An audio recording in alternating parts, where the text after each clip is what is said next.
खातून का ताल्लुक फ्रांस से था।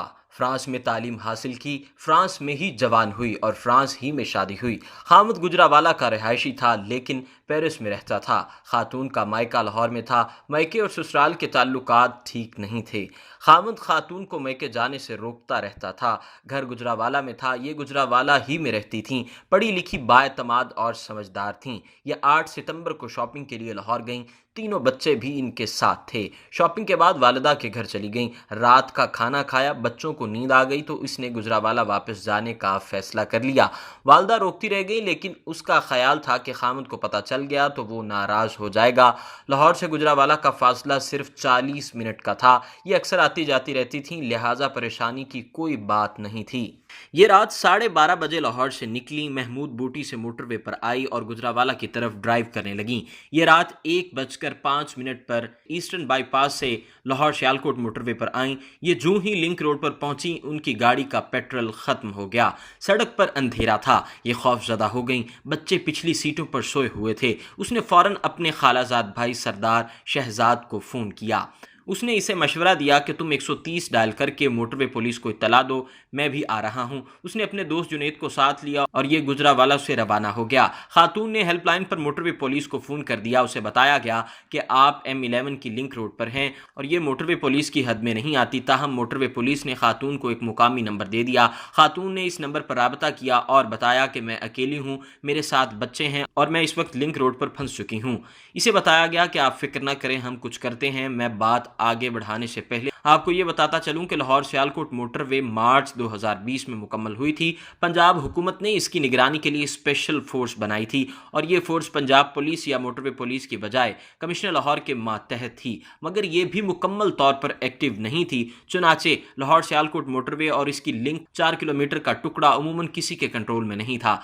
इसके गिर्द 3 गांव आबाद हैं। इसके लुच्चे लफंगे अक्सर मोटरवे पर आकर गाड़ियां लूटते रहते हैं। ऐसे बेशुमार वाकयात रिपोर्ट हो चुके हैं। मैं खातून की स्टोरी की तरफ वापस आता हूं। खातून ने गाड़ी अंदर से लॉक की और सरदार शहजाद और पुलिस का इंतजार करने लगी। 2 घंटे गुजर गए मगर पुलिस आई और ना सरदार शहजाद पहुंचा। इस दौरान 2 डाकू वहां आ गए। पुलिस का ख्याल है कि ये दोनों प्रोफेशनल डाकू नहीं थे, क्योंकि अगर ये प्रोफेशनल डाकू होते तो उनका तरीका वारदात मुख्तलिफ होता।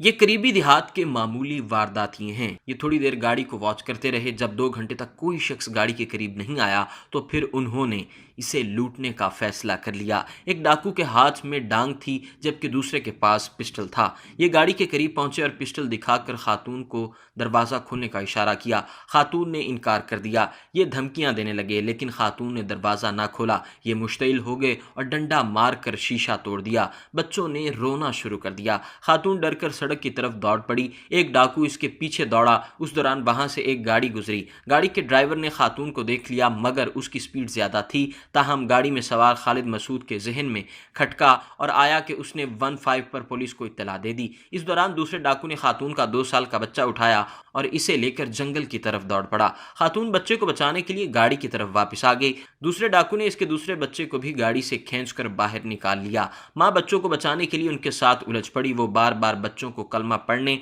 और अल्लाह से मदद मांगने की तलकीन भी कर रही थी कि बच्चे चीख रहे थे।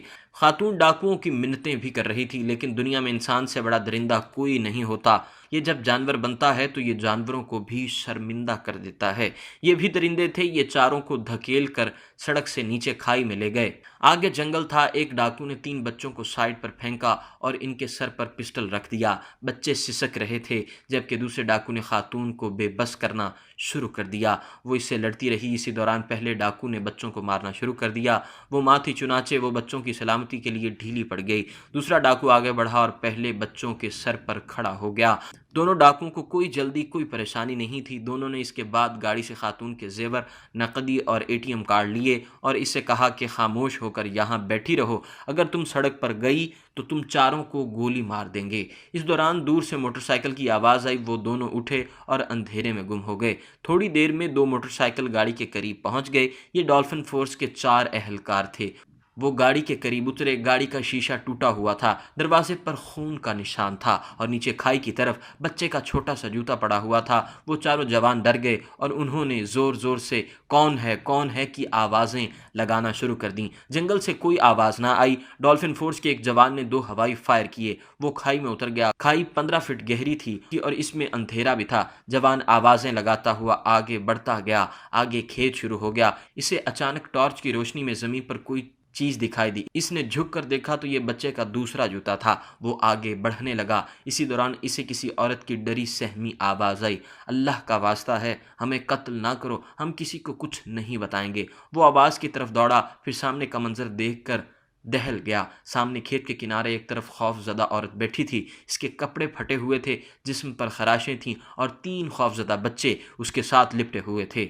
औरत ने बच्चों को अपने दोनों बाजुओं में जकड़ रखा था। पुलिस का जवान खातून के साथ बैठ गया और इसे तसल्ली देना शुरू कर दी, मगर वो इसे पुलिस एहलकार मानने के लिए तैयार नहीं थी। वो हिस्ट्रियाई अंदाज में इसकी मिन्नतें कर रही थी, खुदा के लिए हमें ना मारें, हम किसी को कुछ नहीं बताएंगे। आप हमारी गाड़ी भी ले जाओ, मैं तुम्हें और भी रकम मंगवा देती हूँ, बस हमें ना मारो। पुलिस एहलकार की आंखों में आंसू आ गए। इसने इसे कहा, बहन आप परेशान ना हो, मैं वाकई पुलिस एहलकार हूँ। लेकिन वो इसे पुलिस एहलकार मानने के लिए तैयार नहीं थी। इसी दौरान दूसरे एहलकार भी आ गए। बच्चे इन्हें देखकर मजीद सहम गए और इन्होंने माँ को जकड़ लिया। माँ इन्हें बार बार कह रही थी, तुम आंखें बंद कर लो और कलमा पढ़ो। वो खुद भी कलमा पढ़ रही थी, लेकिन बच्चों की जुबानें गुम थीं और आंखें बंद होना भूल चुकी थीं। वो पथराई हुई आंखों से पुलिस एहलकारों को टॉर्च की लाइट की तरफ देख रहे थे। पुलिस एहलकारों ने वायरलेस पर कंट्रोल ऑफिस को इत्तला दे दी। पुलिस मुतहर्रिक होगी। खातून एसएचओ को भी बुला लिया गया। आधे घंटे में पुलिस पहुंच गई। खातून एसएचओ ने खातून को तसल्ली दी, इसके जिस्म पर चादर डाली और ये इसे इसके बच्चों को लेकर सड़क पर पहुंच गई। इस दौरान खातून का कज़न सरदार शहजाद भी पहुंच गया। खातून मेडिकल के लिए तैयार नहीं थी। पुलिस ने इसे बड़ी मुश्किल से रजामंद किया और इसे बच्चों समेत अस्पताल लेकर गए। मेडिकल टेस्ट करवाए, नमूने लिए और इन्हें घर वालों के हवाले कर दिया। ये लोग घर पहुंच गए, लेकिन आज 5वें दिन भी बच्चे फटी हुई आंखों से दरो दीवार को देखते हैं। ये हर अजनबी शख्स को देखकर कांपने लगते हैं और चीख चीख कर कहते हैं, अंकल हमारी मामा को मत मारें, प्लीज़ इन्हें छोड़ दें। ये बच्चे अलमिया हैं, लेकिन उनसे बड़ा अलमिया खातून है।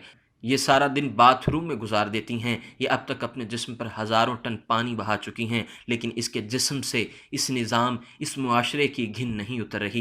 ये ख़ुद को पाक नहीं समझ रही और ये औरत उस वक्त तक पाक नहीं हो सकेगी जब तक हम लोग इस मुल्क को मुल्क और इस मुआशरे को मुआशरा कहते रहेंगे। मैं उमर शेख की बात से इत्तफ़ाक़ करता हूँ।